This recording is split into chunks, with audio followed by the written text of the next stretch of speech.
ఏదో ఎక్కడో ఒక చోట ఒక సీరియల్‌లో ఏదో అడపాదడపా పర్వాలేదు గానీ, మరీ అసలు కథా వస్తువే లేడీ విలన్ అనేది అయిపోయింది. ఈ మీరు ఎక్కడ రకమైన ఏది సోప్ తీసుకోండి. ఒపెరాస్ మీద, ఈ రకమైన సోప్ ఒపెరాస్ వాటి వాటి ఇన్‌ఫ్లుయెన్సెస్ మీద there is number of studies. హ్మ్.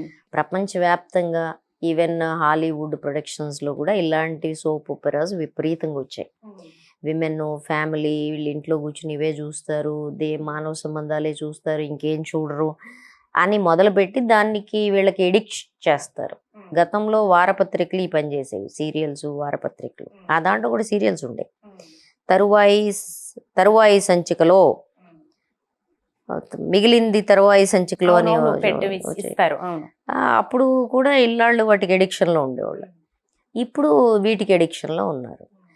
ఈ ఎడిక్షన్స్ సమాజాన్ని ఎటువైపు తీసుకెళ్తున్నాయి అనేది పెద్ద ప్రశ్నార్థకం. సో ఇక్కడ ప్రశ్న వేయాల్సింది ఏమొస్తుందంటే, మన క్రియేటివిటీ లెవెల్స్ అధపాతాళంలో ఉండడం వల్ల ఇవి వస్తున్నాయా, లేదా చూస్తున్నారు కాబట్టి తీస్తున్నాం అనే ఆర్గ్యుమెంట్ కరెక్ట్ కాదు. మంచివి తీసినప్పుడు, ప్రతిభావంతంగా తీసినప్పుడు, చెప్పదలుచుకుంది సృజనాత్మకంగా చెప్పినప్పుడు ఆడవాళ్ళు they never refuse to see it.